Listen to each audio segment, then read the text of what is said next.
de un hexaedro regular se conoce una de sus diagonales principales, AE.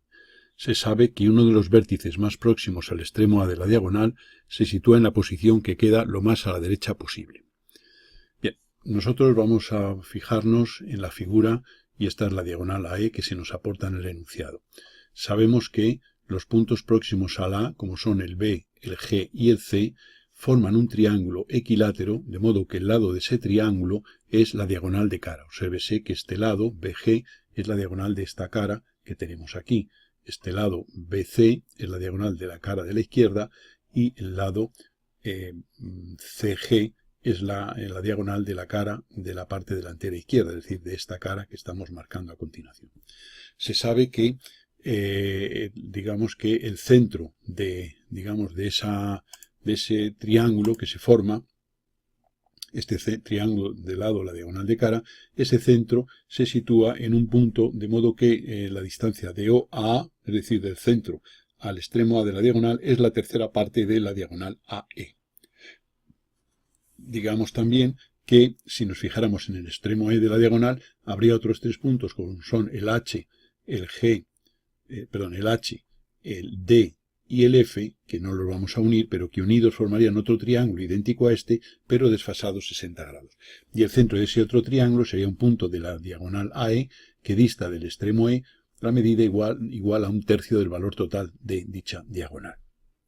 Bien, sabemos también que este triángulo BGC, formado por los tres vértices más próximos al extremo A de la diagonal, ese triángulo se sitúa en un plano perpendicular a la diagonal AE, trazado por ese punto O, que como decimos cumple que la distancia OA es un tercio del valor total de la diagonal. Bien, dicho esto, vamos a resolver el caso, con lo cual, si suponemos que uno de los vértices a los que se refiere el enunciado, que es el que queda más próximo al extremo A y que cumple la condición de quedar lo más a la derecha posible, pues lo que vamos a hacer va a ser intentar dibujar este triángulo BGC en un plano perpendicular a la diagonal AE, trazado dicho plano por el punto O. Para ello lo primero que hacemos es dividir la diagonal AE en tres partes iguales. Sabemos que en diédrica se conservan las magnitudes relativas, por tanto lo que vamos a hacer va a ser dividir, por ejemplo, este segmento de proyección horizontal en tres partes iguales mediante el teorema de Tales. Para ello dibujamos una recta cualquiera y llevamos tres segmentos iguales de cualquier medida. Una vez que tenemos eso, tomamos este extremo con el extremo y por los otros dos puntos de las divisiones llevaremos paralelas. De esta manera hemos dividido la diagonal AE en tres partes iguales. Podemos eliminar ya los elementos estos, con lo cual nos queda la diagonal dividida, esta sería una parte y esta sería otra. Para la proyección vertical no hay más que levantar desde este punto una vertical y en su corte con la proyección vertical tendremos ahí el O'. Este punto O' es, como decimos, el centro de este triángulo equilátero que tenemos aquí en la parte derecha, en este esquema espacial. Bien, hemos dicho que estos vértices B, G y C se sitúan en un plano perpendicular a la diagonal trazado por O. Pues vamos a hacer ese plano. Hacemos una horizontal perpendicular a la diagonal y hallamos su traza, que sería este punto, y por ahí dibujaremos una perpendicular a A'E', y eso sería la traza vertical del plano perpendicular, P'. Y luego, pues una perpendicular a E, trazado por este corte con la línea de tierra, nos determina la traza P'. Es una casualidad que esta traza pase por E. Vamos a observar que por los datos de este problema, que son un tanto particulares, nos da la casualidad pues, de que el ángulo que forman las proyecciones de la diagonal con la línea de tierra son 45 grados, si se comprobara, etc. Bueno, pues se van a producir una serie de particularidades o simplificaciones, digamos, que que en general no tienen por qué ocurrir si los datos fueran distintos, pero bueno, en este caso puede ser interesante analizarlo y digamos que a veces nos descoloca un poco el que sea muy particular la solución que sale, pero vamos a ver que siguiendo el método general, sea cual sea la solución que salga, la vamos a poder resolver. Bien, dicho esto, una vez que tenemos el plano, vamos a dibujar este triángulo equilátero de lado a la diagonal de cara. Sabemos que todos los hexaedros son semejantes entre sí y por tanto, para una diagonal de cubo, pues tiene una diagonal de cara asociada y una arista asociada y viceversa. Bien, sigamos con el problema. Entonces ahora a continuación lo que vamos a hacer va a ser hallar la verdadera magnitud. Bueno, vamos a batir, mejor dicho, el punto O, vamos a batir el plano para dibujar este triángulo. Y vamos a tomar la cota de O, que es el radio de esta circunferencia que acabamos de dibujar, y vamos a hacer por la proyección horizontal una circunferencia igual y una paralela a la traza P. Determinamos aquí esto que es la cota entonces llevada en la paralela y con centro en el corte de la perpendicular y con este radio trazaremos un arco. O sea, la construcción convencional de abatimiento de un punto, de arrastrar un punto en un abatimiento de un plano. Este sería la posición de O abatido. Una vez que tenemos eso, vamos a continuar con el proceso del problema. Vamos a hallar, como decíamos, la verdadera magnitud de la diagonal AE. Para ello, hallamos la diferencia de cotas, que hacemos esta horizontal y este segmento es la diferencia de cotas. Vamos a tomar este radio de una circunferencia y vamos a llevar esa diferencia de cotas aquí en una perpendicular, bien por A o bien por E. Nosotros lo hemos hecho por A. Una vez que tenemos eso, unimos este extremo con este y tenemos aquí ya la verdadera magnitud de la diagonal de ese hexaedro. A continuación, nos interesa saber el lado de este triángulo equilátero, que como hemos dicho, es la diagonal de cara, asociada a una diagonal de cubo específica, que es la nuestra, la del segmento AE. Para ello, como todos los hexaedros son semejantes, nos vamos a basar en esa semejanza. Y vamos a hacer la sección principal de un hexaedro de arista cualquiera. Ponemos aquí el lado cualquiera, hacemos un cuadrado y tomamos la diagonal de ese cuadrado, que en realidad sería una diagonal de cara. Vamos a hacer, con centro en este punto y con este radio, un arco hacia acá, y ese arco nos determina aquí los lados de un rectángulo, que es la sección principal de un cubo de esta arista que habíamos elegido arbitrariamente. Esta diagonal del rectángulo es la diagonal del hexaedro, y esta diagonal del cuadrado es la diagonal de cara. Y este lado del cuadrado sería la arista del hexaedro. Evidentemente, como el lado del cuadrado que hemos elegido es arbitrario, la diagonal del cubo asociada no nos sale el valor de la nuestra, que es este de aquí. Por tanto, lo que vamos a hacer, dado que son todos los hexaedros semejantes, lo que vamos a hacer va a ser llevar esta medida aquí prolongando esta. Para ello vamos a tomar una circunferencia de este radio, que concentro aquí con este radio, y la vamos a trasladar a la figura de la derecha.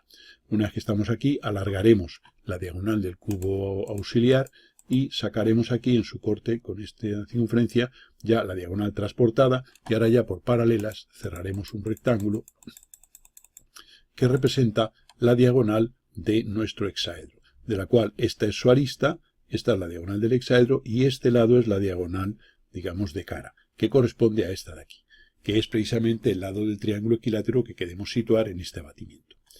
Bien, una vez hecho eso, vamos a subir ligeramente la figura, una vez hecho eso, vamos a tomar aquí esto como lado de un triángulo equilátero y, bueno, vamos a eliminar un poco algunas líneas para que no nos complique demasiado la figura. Y dibujamos un triángulo equilátero de este lado y la circunferencia circunscrita.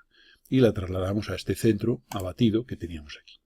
El enunciado nos dice ahora que uno de los vértices próximos al extremo A, es decir, uno de este o este, uno de esos tres, decimos próximos, obsérvese, porque distan del extremo A la medida de la diagonal, mientras que este otro H, por ejemplo, dista de A la medida de la... Perdón, este vértice dista del vértice A la medida de la arista, perdón. Este vértice, el B, el C y el G distan de A la medida de la arista, mientras que este H dista la diagonal de cara, que es mayor. Por eso decimos que uno de los vértices próximos al extremo A, es decir, más próximos, pues son los que distan la arista, no los que distan la diagonal de cara. Bien, pues nos dice el enunciado que uno de esos vértices queda lo más a la derecha posible. Tenemos entonces que encontrar en esta circunferencia abatida el punto que quede lo más a la derecha posible. Como el abatimiento cambia las posiciones de los elementos, puesto que el plano se mueve y hace un giro y cambia de posición, pues lo que vamos a hacer es ver lo siguiente. Sabemos que el punto más a la derecha y más a la izquierda de una circunferencia, circunscrita a un polígono, se obtiene del siguiente modo. Vamos a trazar una recta de perfil que pase por el punto O. Entonces, esa recta de perfil, que la hemos representado aquí, no hace falta dibujar nada, la vamos a abatir, la vamos a arrastrar en el abatimiento del plano. Esta es su proyección horizontal que pasa por O, luego su abatida pasará por este O abatido, y este punto es doble. Por tanto, esa recta abatida sería esta. Y una vez que tenemos la recta de perfil abatida, una perpendicular a esa recta de perfil es la que marca en la circunferencia un punto y otro, que son el de más a la derecha y más a la izquierda. Como los abatimientos de los planos pueden hacerse hacia distinto lado, bien hacia un lado o hacia otro, a veces no tenemos claro cuál es el de más a la derecha y más a la izquierda. Podemos hacer una previsión para saber si este queda a la derecha, o sea, uno va a quedar a la derecha de O y otro a la izquierda. Si yo esta línea la desabato, la prolongaría, no lo voy a hacer, pero obsérvese que la voy a prolongar hasta aquí, uniré con O, por este punto haré perpendicular y me vendrá por aquí, y por este punto perpendicular y me vendrá por aquí. Con lo cual el que queda a la derecha de O es este. queda a la derecha de este plano de perfil. Por tanto, este punto es el de más a la derecha. Por tanto, a partir de él, es a partir del cual dibujaremos este triángulo equilátero inscrito en esta circunferencia que tiene igual radio que esta. Bien, dicho esto, recordamos o proponemos que se vea el vídeo de representación de una circunferencia y de los puntos notables de la circunferencia. Y ahí se explica esto que acabamos de ver en profundidad, donde se explica los puntos de más a la derecha y más a la izquierda, mayor cota y mayor y menor alejamiento. Bien, con esto hecho, vamos ahora a, digamos, ya tenemos este punto, vamos a tomar este radio de una circunferencia y vamos a dibujar, que es este es el lado del triángulo que queremos hacer, y esta circunferencia la vamos a trasladar aquí. Con lo cual nos da este punto y este, que son ya dos vértices del triángulo, y este triángulo, como se ve, es idéntico a este. Y este es el triángulo que cumple la condición anteriormente dicha. Ya tengo aquí los tres vértices estos, que son en el abatimiento este, este y este. Bien, podemos poner las letras pertinentes. Y ahora simplemente desabatir por afinidad. Tenemos esta pareja de puntos afines, el O minúscula y el O entre paréntesis. Pues por ejemplo para el B, pues prolongamos la recta OB hasta cortar a la traza P, que es el eje de abatimiento, prolongamos, este punto es doble, como pasa por O, la otra pasará por O, uniremos este punto con el O desabatido y en una perpendicular trazada por B tendremos aquí la proyección horizontal de B. Ha sido casualidad, bueno, obsérvese que es que nos ha caído justo, vamos a eliminar esto, obsérvese que nos ha caído justo aquí, vamos a quitar esta línea, la vamos a desplazar para acá, para que no nos complique y para tener precisión en el punto que obtenemos, no sea que sea un efecto visual y no estén exactamente igual. En este caso ya digo que por los datos, pues sí ocurre. Entonces esto sería la proyección horizontal B del punto. Seguimos ahora, una vez que tengo ya el B y su desabatido, pues ya desabato los demás vértices. Por ejemplo, este G, prolongo BG hasta cortar a la línea de tierra. Este corte es doble, como pasa por B, la otra pasará por B, y uniendo el punto doble con B, tengo esa recta, y ahora simplemente por G haré una perpendicular, que obsérvese que se produce también la circunstancia que esta línea, primero me queda frontal, y segundo, me queda aquí justo, al hacer por B la perpendicular, G, la proyección horizontal de G coincide con la de A. Eso no quiere decir que G sea el mismo que A, porque esto implicaría aquí una cosa que no es, digamos, es incompatible con la geometría del espacio. El A y el G son dos puntos distintos en un hexaedro. Bueno, eso lo que va a significar es que esta línea AG va a ser una línea vertical. Ahora lo veremos. Y ahora nos faltaría por el punto C, pues hacer el proceso de desabatimiento. Nos auxiliamos del G, unimos C con G, llegamos hasta al eje de abatimiento que es la traza P, y este punto unido con G nos determina una recta en la cual se encuentra el C desabatido. Por C ahora hacemos una simple perpendicular a la traza y tendremos aquí el C. Bien, tenemos ya el A que coincide aquí en proyección, el B y el C. Una vez que tenemos eso, ¿qué hay que hacer? Pues subir a proyección vertical esos tres puntos, digamos, como contenidos en el plano. Para lo cual trazamos por B esta frontal, que viene, es que esto es casualmente es frontal, insisto por los datos, hacemos esta paralela a la P' y ahora desde B referimos verticalmente y tendremos aquí la B'. Haríamos otro tanto con los demás puntos. Entonces vamos a ver el proceso. Simplemente como se observa que el BG es frontal, el B ya obtenido, o sea que están los dos puntos en la misma frontal. Luego desde G subiré verticalmente y tendré aquí arriba el G', que como obsérvese que hace un momento hemos dicho que aunque G y A coinciden, G' y A' no lo hacen, evidentemente, puesto que si coincidieran G' y A', pues significaría que los dos es un mismo punto. Bien. Para la proyección vertical del punto C, pues hacemos lo mismo, tomamos otra frontal, referimos aquí y observamos que resulta que al hacer esta paralela nos viene, obsérvese que hay una pequeña aquí aparente diferencia, pero vamos, este es el punto C' que coincide con A'. Es la particularidad, digamos, del caso básicamente. Bien, dicho esto, vamos a eliminar las líneas que nos sobran, porque ahora ya la fase final del proceso sería simplemente unir los puntos, digamos, de una manera ordenada. Para ello, este esquema que hemos hecho y con las letras correspondientes es de gran utilidad. ¿Por qué? Pues porque según vayamos uniendo aquí, ahora vamos a ir marcando en línea más gruesa las distintas aristas del poliedro, pues una vez que las vamos marcando, luego las vamos haciendo tanto en proyección horizontal como en proyección vertical. Y recomendamos siempre este método porque es de gran utilidad porque es que si no se pierde uno. Entonces vamos a ver, por ejemplo, unimos el A con el B aquí. Pues unimos A' con B' y uniremos A con B en la proyección horizontal. A continuación, unimos A con C. Pues A' con C', obsérvese que es una línea de punta. Luego aquí no hay nada que unir. Y ahora sería unir A con C aquí en proyección horizontal. Seguimos. Unimos ahora A con G. Pues aquí vemos que A con G en proyección horizontal no hay nada que hacer porque es una línea vertical y uniríamos aquí' con G' en proyección vertical. Y ahora ya hacemos mediante paralelas, sacamos los demás vértices. Por ejemplo, por B hacemos una paralela a AG, pues por B, ¿dónde tenemos aquí? B, una paralela a AG, obsérvese que AG es vertical, luego aquí va a ser vertical también. Sin embargo, en proyección vertical, por B', paralela a A'G', pues sería hacer, digamos, esta de aquí. Y ahora, por G, hacemos una paralela a AB. Por G, paralela a AB. Lo hacemos en proyección vertical, esta era AB, pues por G' paralela, y en proyección horizontal nos va a venir aquí. Con lo cual, vemos que tenemos aquí este punto, vamos a referir un pelín a esto, tenemos aquí este punto H', cuya H nos queda aquí, evidentemente, puesto que era una línea vertical. Seguimos el proceso. A continuación unimos C con F. Pues uniríamos C, perdón, bueno, el F no lo hemos hallado, o sea que por C haríamos una paralela a G. Por C, una paralela a G, obsérvese que como están aquí confundidos, va a ser una línea vertical.